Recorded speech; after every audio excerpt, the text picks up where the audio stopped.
Hello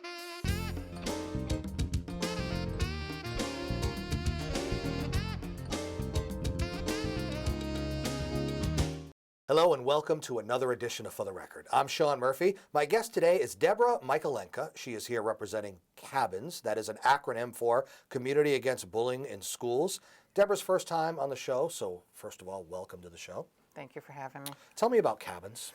CABINS started about a year after our son Jeffrey passed away from bullying by a group of moms and dads that did a vigil on his one-year anniversary. And within about a year after that, they got together and started getting things for schools, trying to make things better, more trying to kind of pass it on. So as we went through the years, things started to, evolve, and we felt we were starting to make a difference. More recently, we now have our website, www.cabinsri.org, where we're, hosting a gala in order to get funds to promote positive programs in school against bullying. And awareness too, right? Definitely awareness, And it seems that now, it's been in the limelight for so long, but now for our little place in Lincoln, we feel we're making a difference. Now, when we go back in time before the things happened to your son, were you cognizant of bullying in general? Were you aware of we're all aware of his existence, but sometimes if it's not affected us in life directly, we may not necessarily understand how much or what is going on. Basically, we were, because Jeffrey was having problems in school. Kids were getting picked on, and a lot of the teachers, we'd go and have meetings, and they'd say, well, it's just part of life, et cetera, et cetera. Yeah, just kind of brushing it aside. But as time went on, things started escalating. He would try to, he loved baseball, obsessive Red Sox fan. And one weekend he said, oh, the kids are going to play, can I go? And, so one of the parents went, and Jeffrey was saying, well, I can throw the ball. And unfortunately, he wasn't really good at it, but he wanted to be. So the father said, well, I bet you can't throw it. So he did, and, they just began to laugh at him. And he came home and he was very upset, saying, I can't do anything right, et cetera. And as time progressed, we'd say, well, let's try this, let's try that. You try counseling, you go to school, you have meetings. And he just wanted to fit in. He wanted to be part of the crowd. And, just to be accepted. And it's hard to be accepted if you're a litl different. Yeah. Now just so that people understand, things obviously went horribly wrong. Did you want to talk about it? Did you want to let the viewers know what happened? A couple of weeks before Jeff passed, a dear friend of ours, Paul, took Jeff to the Red Sox game. And he called me up on the way home and said, oh, they won, and I'm so happy. And he went to school. He couldn't wait to tell everybody. And unfortunately, the next day he came home, and I said, what's wrong? He said, it was the worst day of my life. Well, what happened? I don't want to talk about it. They're just making fun of me, et cetera. So I said, well, let's just do your homework and, get a few things done. Once you eat, and everything will be okay. And, he was in his room and doing a few things. I had to go out to the store for an hour, and my husband called to say that there had been a terrible accident, and to meet him at the hospital. So I called his older brother, Nick, to come home and meet us there, and I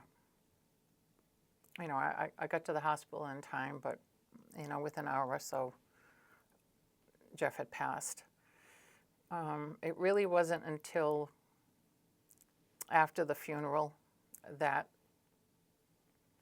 students came forward to explain to us about a group of kids who had been taunting Jeff and basically saying,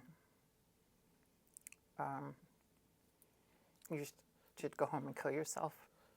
Now, it's at this, so was it at that point where, you're going through the grieving process, but was that the very beginnings of you knowing what was going to, what you were going to, direction you were going to take your life in? And I have found that every single guest that has been on this show, whatever they were involved with, whether it's some kind of a disease or something that, usually they get involved because it personally touched them in your life, and it certainly could not touch a person any more than it did with you with the loss of a loved one, a son. But usually that is, and it usually takes something like that for a person to get so involved that they spend all their time, they do the research on it, they look into it, they figure out ways, well, what can I do to make sure, if in any way possible, that I can prevent this from happening to somebody else. And then it all starts coming together and falling into place. After, you never stop grieving, but how much time did it take before you began this process, this road of, helping out in your way as best you could? It was probably after Jeff's first anniversary. Some parents came together and they did a vigil outside our home, and I had gone to work that day and come home, and I kind of just went to bed. I didn't want to eat or anything. And my daughter said, Mom, there's people outside. I said, what do you mean there's people outside? And there was moms, dads, students walking down the hill with candles. And this was the 1 year. 1 year anniversary. Okay. And You didn't even know about it. no, Wow. no. Wow. So we, my daughter opened the door, and my husband, and we went outside, and everybody began to hug us, and set up chairs for us to sit. And right where they set it up is where we have Jeff's garden.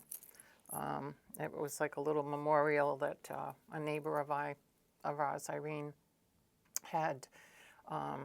We had pictures, put like a lamp post of kids, and she had given me a sign that said Jeff's Garden.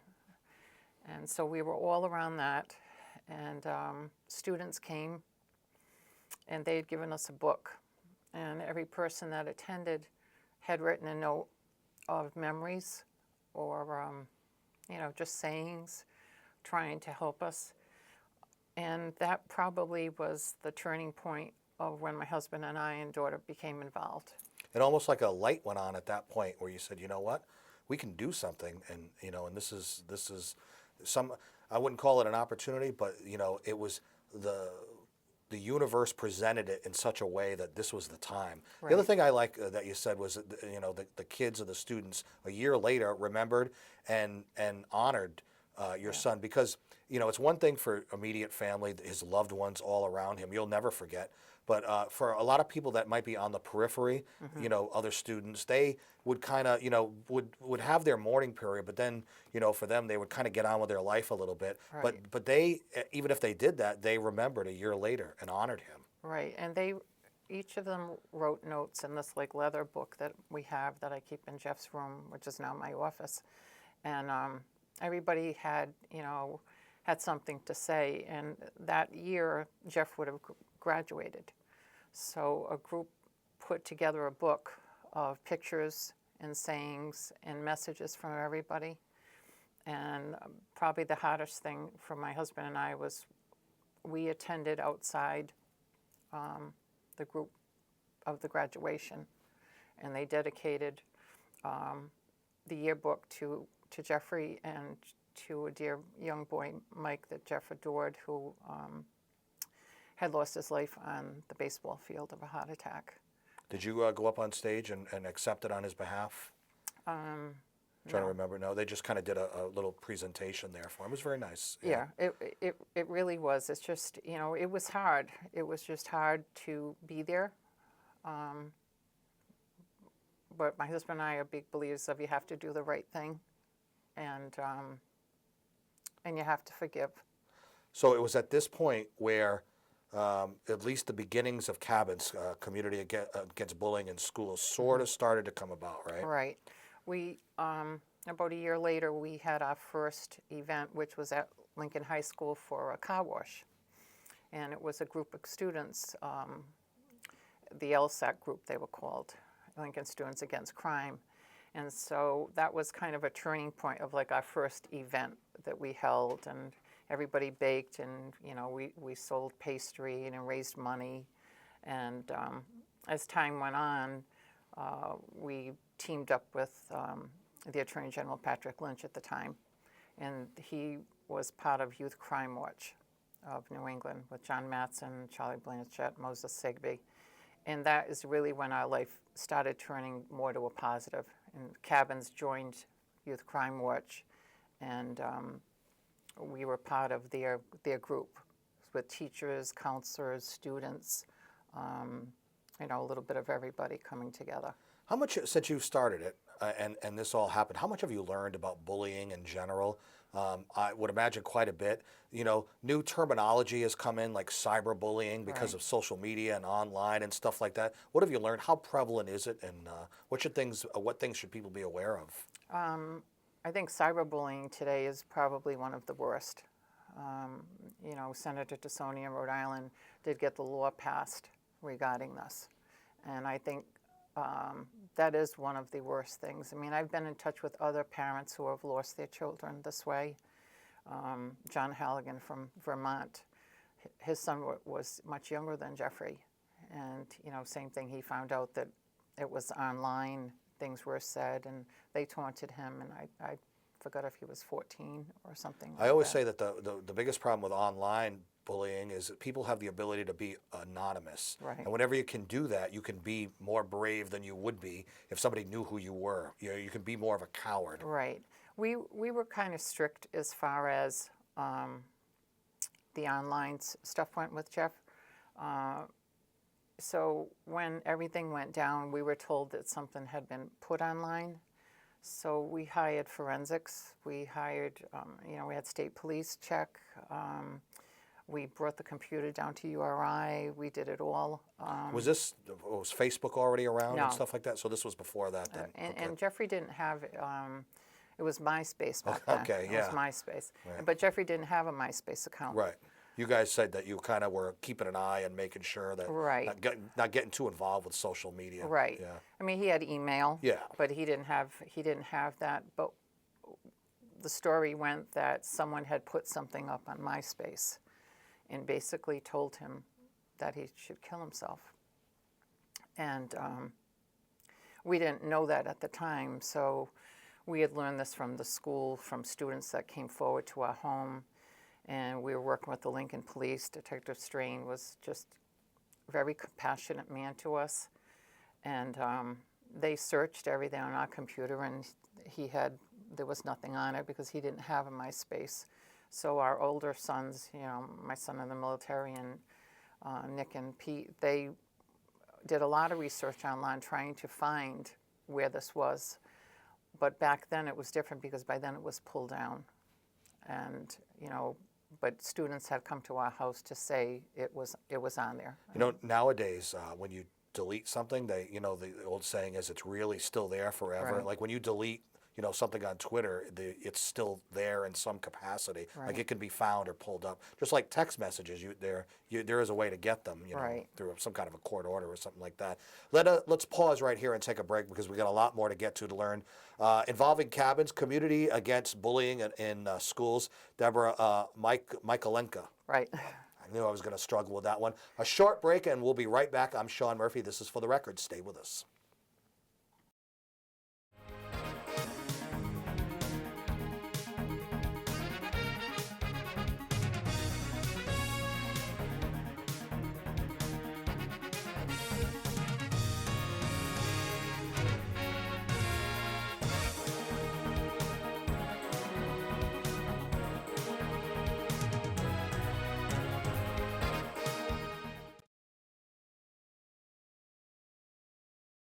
Welcome back to For the Record. I'm Sean Murphy. Deborah Michaelenka from CABINS. That's an acronym for Community Against Bullying in Schools. One more time on the website for people to go. It's www.cabinsri.org.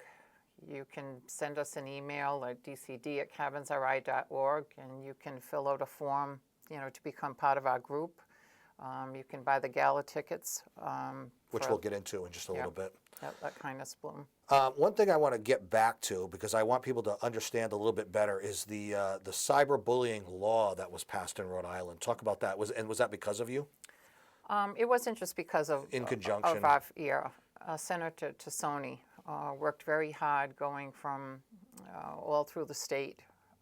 He had kind of forums set up at North Providence, North Smithfield, Providence.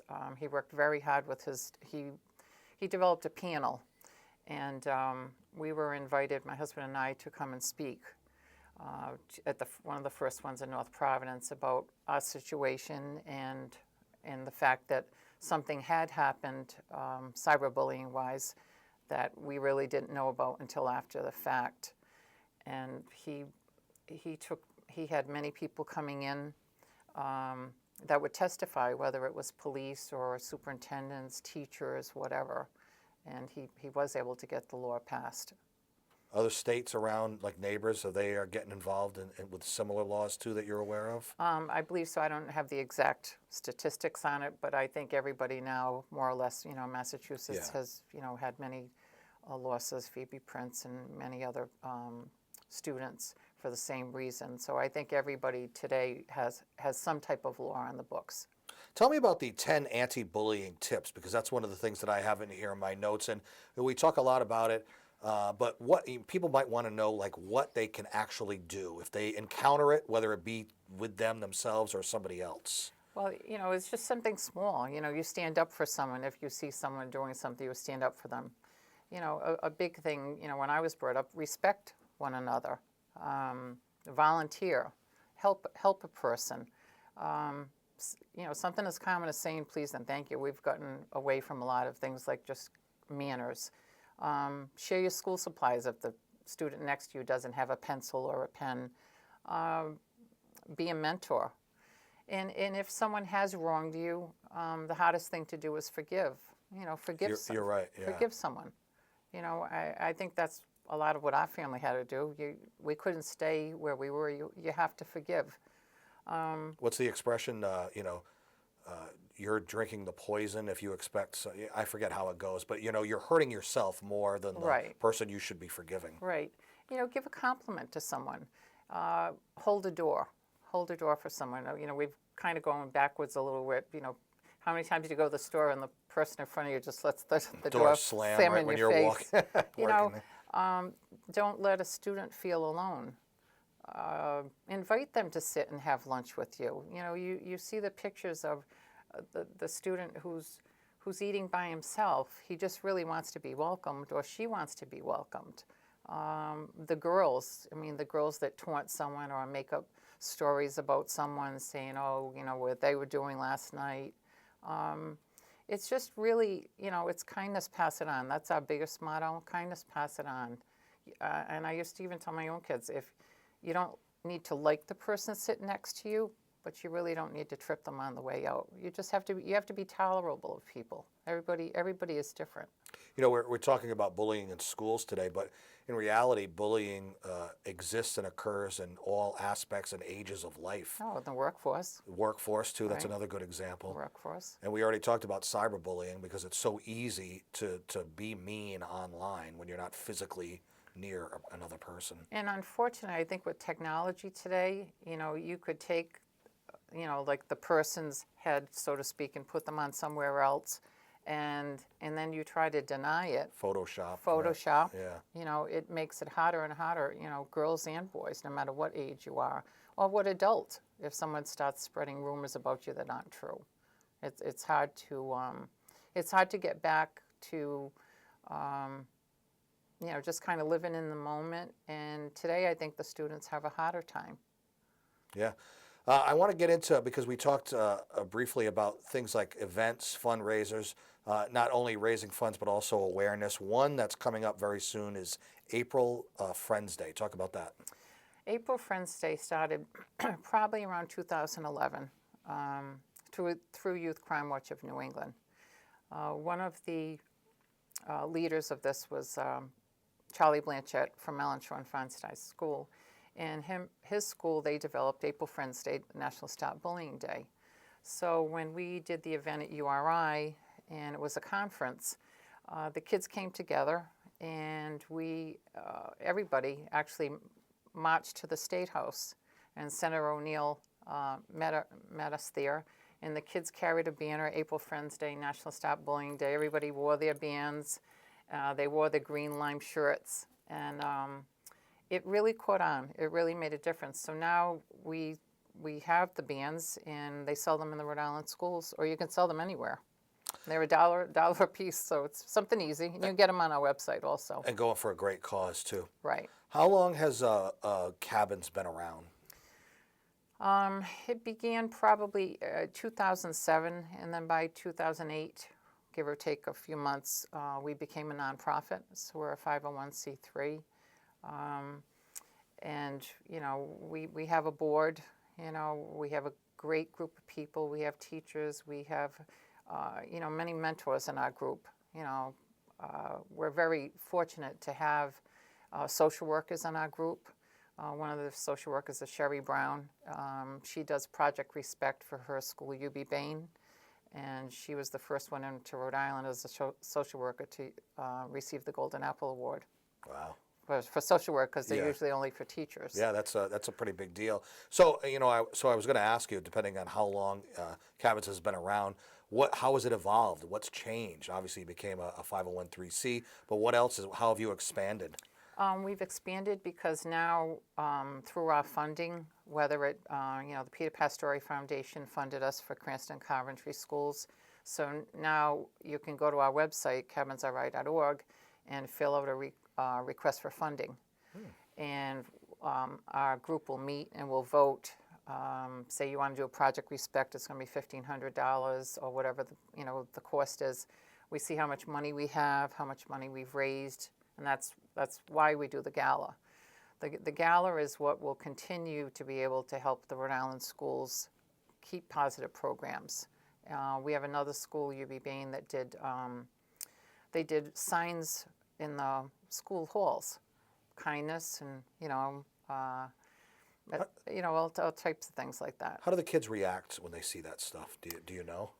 I think it's made an impact. We had another school, Tiverton. They did a kind of a workshop day at the YMCA, team building, and all the students, because we funded that, all the students wrote us thank yous. I got 40 thank yous with pictures of them climbing the walls and doing it, and they were so proud, and it's made a difference for them. You always hear about the bad things, but there are good people, there are good kids in the schools that would step up and don't want any part of, bullying in general, And I think that's what makes us feel good. Yeah. That, especially National Stop Bullying Day, I mean, it's such an easy thing, You just, be a friend to somebody, and hopefully more than that one day. Right. Well, because I think with the programs that are run in schools today, they'll do team building. Right. So maybe they're going to put two people together that may not be together. Are you always looking for volunteers, other people to join and help out whenever, especially at these events? Yes, absolutely. We have student volunteers that are in our group. We've been quite a few years. That has grown. We definitely, the more students, the better it is. So they did a contest, memes and not things that I'm too familiar with, but But you know the terminology, though, right? Well, my daughter's good at that, not me. My daughter Beth does all that, and they did, whether you're doing a skit, or they did a short video. That was part of our contest. So the winners will receive tickets to our gala. Gotcha. Cabins has its website. Are you also on social media yourself too? Facebook. Facebook, okay. It's because I think that's important because that's the networking aspect of being online. Right. People can talk and communicate with each other right there and spread the word. So. Yeah, I mean, I don't do Twitter. One of the people in our group do. Yeah. Facebook's enough. Email's enough. Well, we learned a lot today, and hopefully people will get involved with Cabins, or at least have the urge to go maybe and do a little research and learn a little bit more. One more time on Cabins' website. www.cabinsri.org. Check us out. Send us an email, dcd@cabinsri.org, or we do a request for funding.